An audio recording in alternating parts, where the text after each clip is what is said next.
उत्तर प्रदेश में इस समय विशेष मतदाता सूची पुनरीक्षण अभियान चल रहा है और यह एक उत्तर प्रदेश के लिए काफी महत्वपूर्ण है। 2027 के विधानसभा चुनाव से पहले मतदाता सूची को व्यवस्थित करने का काम हो रहा है। इसी विषय पर हमारे साथ बात करने के लिए प्रमुख सचिव निर्वाचन एवं उत्तर प्रदेश के मुख्य निर्वाचन अधिकारी नवदीप रेणुआ जी। सर, इस समय महत्वपूर्ण काम इस समय चल रहा है, किस प्रकार से ये पूरी SIR की जो प्रक्रिया है आगे बढ़ा रहे हैं आप लोग? ये SIR की प्रक्रिया 2 चरणों में है। पहला चरण 4 नवंबर से 4 दिसंबर के बीच का है। इस चरण में हमारे उत्तर प्रदेश में जितने भी मतदाता 27 अक्टूबर 2025 को वोटर लिस्ट पे उनका नाम था, उन सभी मतदाताओं के हमने गणना फॉर्म छाप के BLOs को दे दिए और BLO से अपेक्षा की गई कि घर घर जाके मतदाताओं को गणना फॉर्म बांटें और उनकी कोई परीक्षा है कि कैसे इस फॉर्म को भरना है उसको समाधान करें और मतदाताओं से फॉर्म्स हस्ताक्षर करा के सूचना भरवा कर वापस लाएं और फिर BLO ऐप के माध्यम से इसको हम डिजिटाइज करके इंश्योर करेंगे कि 9 दिसंबर को जो हमारी ड्राफ्ट वोटर लिस्ट पब्लिश हो रही है उसमें ऐसे सारे लोगों के नाम आ जाएं जो यूपी में रह रहे हैं, 18 साल से ऊपर के हैं और जीवित हैं और उनका नाम एक से अधिक जगह नहीं है। ऐसे वोटर्स का नाम ड्राफ्ट वोटर लिस्ट में आना चाहिए। सर, आपने कौन से वर्ष की वोटर लिस्ट को आधार बनाया हुआ है जिसके आधार पे जिस मतदाता है उसका नाम अगर वहां पर होता है तो फिर वो मतदाता सूची के पुनरीक्षण अभियान में शामिल किया जाएगा? देखिए, जो विशेष प्रगाढ़ पुनरीक्षण जो SIR है, इसकी प्रक्रिया ये है कि पहले एक ड्राफ्ट वोटर लिस्ट छपती है, उसके बाद एक दावा आपत्ति का पीरियड है। हमारे केस में 9 दिसंबर से 8 जनवरी का दावा आपत्ति का पीरियड है और उसके बाद 31 जनवरी तक हमारे EROs निर्णय लेंगे इस सारे दावा आपत्ति जो प्राप्त होंगे उनके। इसके अलावा जिन वोटर्स का नाम ड्राफ्ट वोटर लिस्ट में 9 दिसंबर को आया उनका भी देखा जाएगा कि वो भारत के नागरिक हैं, वो सामान्यतः निवास कर रहे हैं, उनकी आयु 18 साल से ऊपर की है। इसके लिए कुछ डॉक्यूमेंट्स की अपेक्षा रहती है। सबसे आसान चीज़ तो ये है कि उत्तर प्रदेश में जो पिछला SIR हुआ था वो 2003 1 जनवरी 2003 की क्वालिफाइंग डेट के हिसाब से हुआ था। उसमें अगर किसी मतदाता का नाम है तो उसको केवल वह डिटेल अपने अभी जो गणना फॉर्म दे रहे हैं उसमें डालनी है 2003 की। और 2003 की वोटर लिस्टें हमारे CO उत्तर प्रदेश के वेबसाइट है couttarpradesh.nic.in, इस पे उपलब्ध है। इसके अलावा voters.eci.gov.in ये भारत निर्वाचन आयोग ने वेबसाइट बनाई है, इस पे अवेलेबल है। महत्वपूर्ण ये है कि जो पिछली SIR में व्यक्ति ज़रूरी नहीं कि इसी स्थान पे हो जहां आज था, या ज़रूरी नहीं कि उत्तर प्रदेश में ही हो। ऐसे व्यक्ति भी हो सकते हैं जो उत्तराखंड में रहे हों, प्रदेश के बाहर कहीं और हों 2003 में। तो सारे प्रदेशों और सारे केंद्र शासित प्रदेशों की वोटर लिस्टें voters.eci.gov.in पे अवेलेबल है। कहीं 2002 में हुआ था पुनरीक्षण, कहीं 3 में और कहीं 4 में। सो उस पे जाके मतदाता अपना स्टेट, डिस्ट्रिक्ट, असेंबली कॉन्स्टिट्यूंसी और बूथ सिलेक्ट करके पूरी 2003 की वोटर लिस्ट को निकाल सकता है। अपना नाम, अपने माता पिता का नाम ढूंढ के इस गणना फॉर्म में भर सकता है। बहुत सारे लोगों के सर 2003 की जो वोटर लिस्ट है उसमें कुछ लोगों के नाम नहीं है, कुछ नाम भी हैं तो उनमें उसके नाम में भी गड़बड़ी है, उसके माता पिता के नाम में गड़बड़ी है, तो वो लोग अपना इसमें SIR में कैसे जुड़ सकते हैं?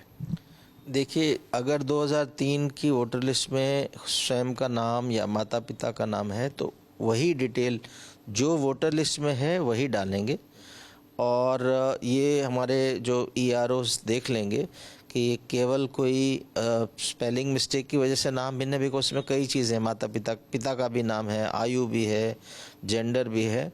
सो उसके आधार पर निर्णय ले लेंगे कि ये नाम इसी मतदाता का है या किसी अन्य का है। और यदि नाम नहीं भी है तो भी एक लिस्ट है, लंबी लिस्ट है 13-14 डॉक्यूमेंट्स की, उसमें से भी कोई एक डॉक्यूमेंट जब 9 दिसंबर के बाद मांगे जाएंगे, डॉक्यूमेंट्स उन्हीं वोटर्स को देने हैं जिनसे मांगे जाएंगे। 4 दिसंबर तक तो कोई डॉक्यूमेंट देना ही नहीं है और वो डॉक्यूमेंट्स देने का हमारे पास लंबा समय है, तो 1 महीने का समय उसमें भी रहेगा। तो जैसे बिहार में तो कम समय में ये इस एक्सरसाइज को किया गया, हमारे लिए थोड़ा समय हमें ज़्यादा मिला है, तो हम उम्मीद कर रहे हैं कि काफ़ी सिस्टमेटिक ढंग से हम इस SIR को पूरा कर पाएंगे उत्तर प्रदेश में। उत्तर प्रदेश बड़ा राज्य है, करीब 15 करोड़ 44 लाख से भी ज़्यादा यहाँ पर मतदाता हैं। कितनी बड़ी चुनौती है और खास करके जो ग्राउंड पर BLO काम कर रहे हैं उनके ऊपर बोझ भी है और तमाम लोग उन पर लापरवाही की भी बात कर रहे हैं कि सभी लोगों को फॉर्म अभी नहीं मिल पाए हैं, फॉर्म मिले हैं तो भरने में समस्या हो रही है। तो वो जो चुनौती है उसको कैसे फेस कर रहे हैं आप? देखिए, चुनौतीपूर्ण कार्य तो है ही कि इतने बड़े प्रदेश की 15 करोड़ 44 लाख से अधिक वोटर हैं। तो ये अगर हम बात करें तो अगर देश उत्तर प्रदेश होता तो 5वां बड़ा जनसंख्या के लिहाज से होता। तो इतनी बड़ी एक्सरसाइज है। 1,82,000 से ज़्यादा हमारे ऑलरेडी BLO हैं, हज़ारों की संख्या में सुपरवाइज़र्स हैं, सैकड़ों की संख्या में EROs हैं। तो उन सबको ट्रेन करना एक एक को, फिर इंश्योर करना कि सब लोग समय से ये सारी काम को पूरा करें, त्रुटि रहित ढंग से पूरा करें, बहुत चुनौतीपूर्ण कार्य है। लगातार हमने ट्रेनिंग पे जोर दिया है और समीक्षा भी हम लगातार हर सप्ताह 2 बार तो राज्य स्तर से हम लोग करते हैं और जहां कमियां परिलक्षित होती हैं हम फीडबैक भी लेते हैं। कल ही राजनीतिक दलों के साथ बैठक थी राज्य की, उनका भी अनुभव क्या है, क्या शिकायतें, उसको सुना गया है और उसके आधार पे करेक्टिव स्टेप्स हम लेते हैं। और लेकिन जैसे विगत लोकसभा चुनाव उत्तर प्रदेश में बहुत ही निर्विघ्न रूप से, शांतिपूर्ण ढंग से, बिना किसी कंट्रोवर्सी के, चाहे पोलिंग हो या काउंटिंग हो, अच्छे ढंग से संपन्न हुई, ऐसे ही अच्छे ढंग से हम SIR भी उत्तर प्रदेश में संपन्न कराएंगे। सर, उत्तर प्रदेश में यूथ वोटर्स की संख्या काफ़ी है जो अभी 2026 में 18 साल की उम्र पूरी कर रहे होंगे। वो लोग इस अभियान के माध्यम से कैसे जुड़ेंगे? उनके लिए क्या कोई दूसरी प्रक्रिया रहेगी?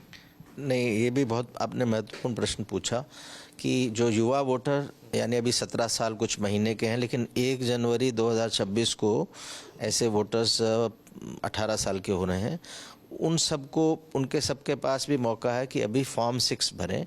फॉर्म 6 हमारे जो वेबसाइट मैंने बोला voters.eci.gov.in पे भी अवेलेबल है, co.uttarpradesh.nic.in पे भी अवेलेबल है। सभी BLOs को फिजिकल कॉपी ऑफ फॉर्म्स भी दी गई है और युवा बच्चे तो टेक्नोलॉजी सेवी हैं तो वो लोग तो ऑनलाइन भी फॉर्म भर सकते हैं, यानी केवल फॉर्म अवेलेबल ही नहीं, उसको भरें के सबमिट भी हमारे वेबसाइट के माध्यम से कर सकते हैं।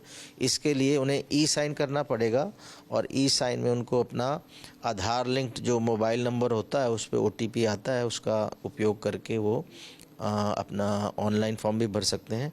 सबसे मेरा आह्वान ये है कि जो युवा हैं कि वोटर लिस्ट में नाम आना एक महत्वपूर्ण जिम्मेवारी है आपकी। जो भी 18 साल का हो रहा है उसका नाम आना चाहिए और इसमें पहला स्टेप व्यक्ति को उठाना है, निर्वाचक को उठाना है। यानी अगर वो फॉर्म 6 भर के नहीं देगा तो ऑटोमेटिकली नाम नहीं आता। मैंने देखा है बहुत से युवाओं को जानकारी, उन्हें लगता है कि जैसे ही वो 18 साल के होंगे अपने आप उनका नाम वोटर लिस्ट में आ जाएगा।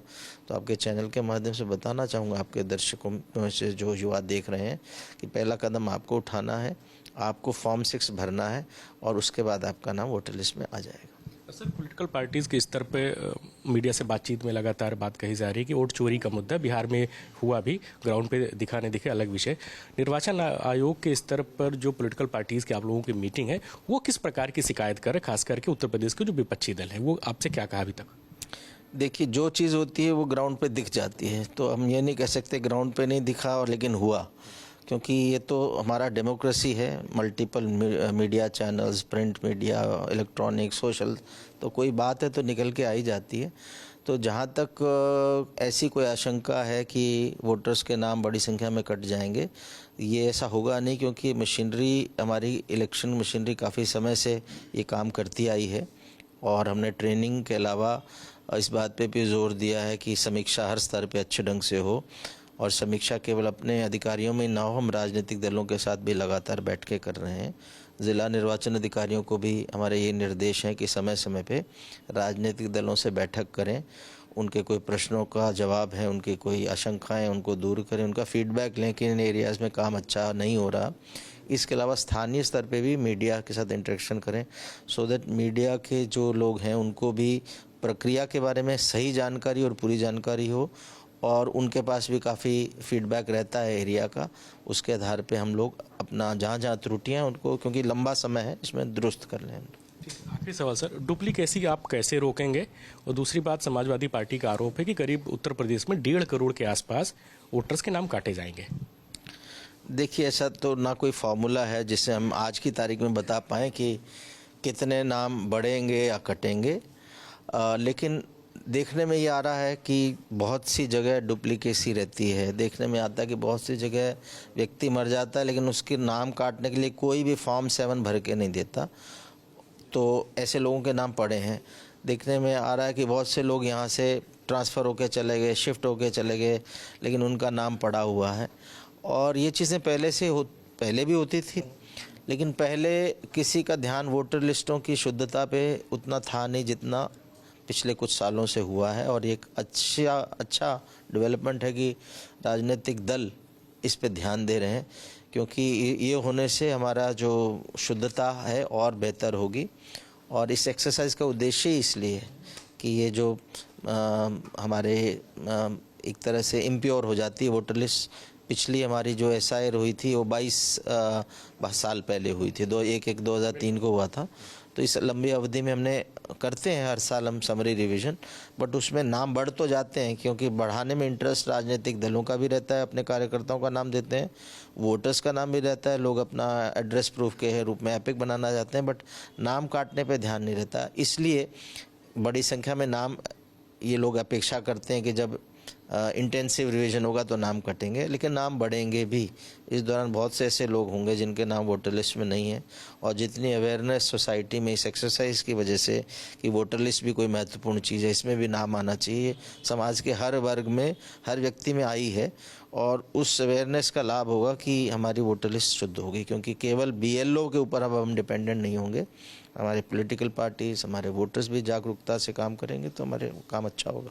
सर, कुछ राज्यों में BLOs की मौत हुई है, तो उन्हें क्या मैसेज करेंगे? देखिए, इस विषय पे मुझे जानकारी नहीं है कहाँ क्या हुआ है।